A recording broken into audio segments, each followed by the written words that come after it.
Vali Neja merhaba jivara. Dibe videoya da duxwazim tegih yan peyva mistisizmi bu bidin nasandın.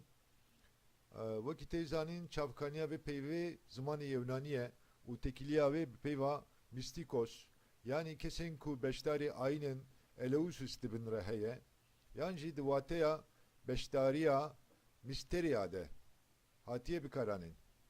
Ligorinek çavkaniyanji te gotun ku çavkaniya ve peyve Yevnani ya muen ne uvateya ve ji girtina çav u levane. Lebele droja mea iroin de ji peyva nepeniyen eleusis betir ji bo rastakiniya manevi ya no Platon Pariziye yan ji bi xodere tekiliye ke regahani u ezmayişi buraya feraset u lenerina nabxoyi yekbun yan ji divateya xugahandina az tekinu ya idrak ede te bikaranin. Buraya ve azmayişe merif xodigihine zanyariye. Didam Ahmed'e usate fikirin ku mistisizm u felsefe dijberi hevin.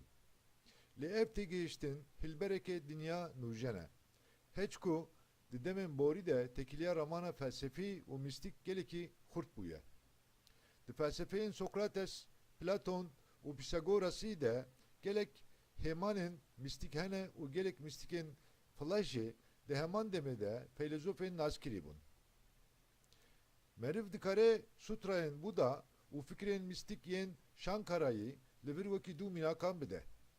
Çavkanya ve cihetiye kudinabera felsefe u mistisizmi de heye bandura ekolen felsefi yen zanist pareze.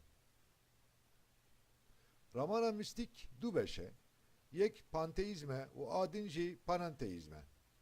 Ya yekem gerdune veki xode dibine yanji xode veki gerdune dibine u beşa duyemji gerdune di xode de dibine. De hezra yekem de Bavariya xodaya ki takekesi tune. Lebeli di beşa duyem de gerdun veki perçe ki xode teditin. Teolojiya kuji yekitiya her du ramanan der çuyeji giringiye ki mazın de herikana jiyane u guherine. Her vaha gerduneci veki berheme ki xode dibine u saji dinirxine.